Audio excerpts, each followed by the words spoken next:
Apa yang Anda ketahui tentang COVID-19? COVID-19 merupakan suatu penyakit menular yang disebabkan oleh virus SARS-CoV-2. Jadi, nama penyakitnya adalah COVID-19 dan nama virusnya yaitu virus SARS-CoV-2. Virus SARS-CoV-2 pertama kali ditemukan di kota Wuhan, Cina. Penularan SARS-CoV-2 dari manusia ke manusia melalui droplet, dapat pula melalui benda dan permukaan yang terkontaminasi droplet di sekitar orang yang terinfeksi. Droplet adalah cairan liur yang dikeluarkan oleh mulut dan hidung saat manusia bersin, batuk, maupun saat berbicara. Hingga saat ini, belum ada vaksin dan obat yang spesifik untuk mencegah atau mengobati COVID-19.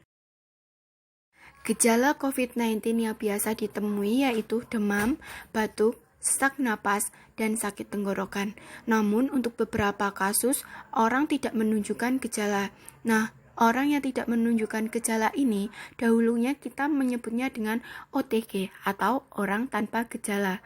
Orang tanpa gejala ini dapat menularkan ke orang-orang yang rentan seperti ibu hamil, orang lanjut usia, anak-anak, serta orang dengan kondisi medis yang sudah ada seperti penyakit darah tinggi, gangguan jantung dan paru, diabetes, serta kanker yang dapat berisiko lebih besar mengalami keparahan. Karena merasa dirinya sehat dan tidak membawa virus, maka kebanyakan dari mereka tidak mematuhi protokol kesehatan, namun justru malah lebih membahayakan orang di sekitarnya. Slide ini menunjukkan data kasus COVID-19 nasional yang diakses melalui covid19.go.id. Data 5 Agustus 2020 menunjukkan total kasus sebanyak 116.871 orang yang terkonfirmasi atau mengalami penambahan harian sebanyak 1.815 kasus. Untuk orang yang sembuh sebanyak 73.889 atau mengalami penambahan sebanyak 1.839 dengan total persen 63,2% dari jumlah kasus yang terkonfirmasi. Sedangkan orang yang meninggal sendiri sebanyak 5.452 orang atau sebanyak 4,7% dari orang yang terkonfirmasi.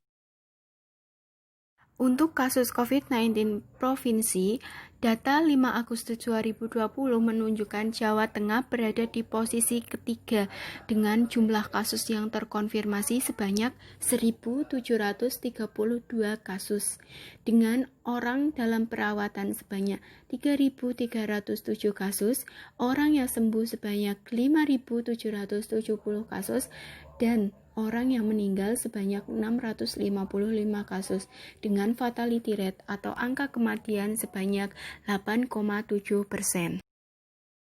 Untuk kasus COVID-19 di Kabupaten Pemalang, per 5 Agustus 2020, kasus positif COVID-19 sebanyak 103 orang dengan rincian 43 orang dirawat, 53 orang sembuh, dan 7 orang meninggal dunia. Angka ini tentu mengalami kenaikan jika dilihat pada tanggal 24 Juli 2020, kasus terkonfirmasi sebanyak 83 orang dengan rincian 40 orang dirawat, 40 orang sembuh, dan 3 orang meninggal dunia. Dalam jangka waktu kurang lebih sekitar 2 minggu, terdapat penambahan 4 kasus orang meninggal dunia di Kabupaten Pemalang.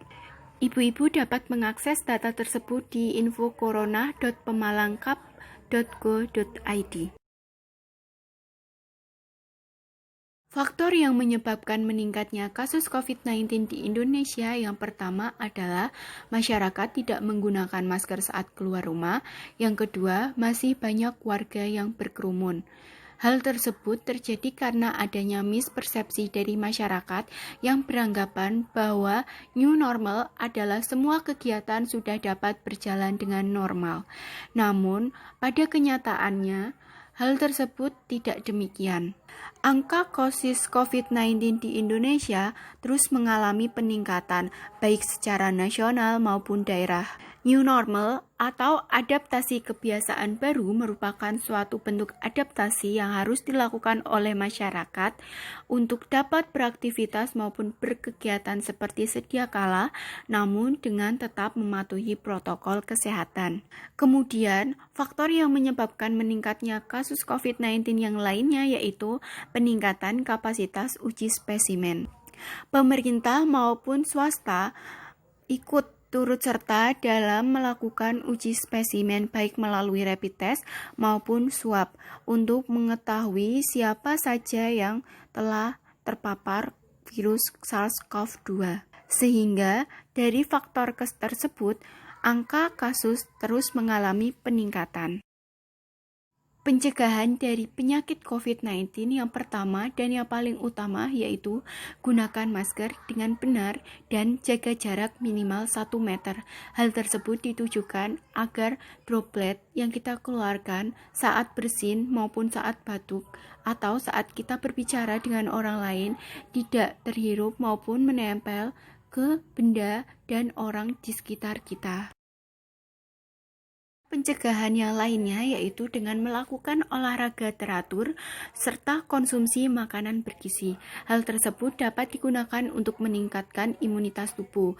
Kemudian hindari berkerumun, cuci tangan pakai sabun dan air mengalir, keluar rumah jika mendesak, serta rutin membersihkan rumah maupun peralatan yang tersentuh oleh tangan.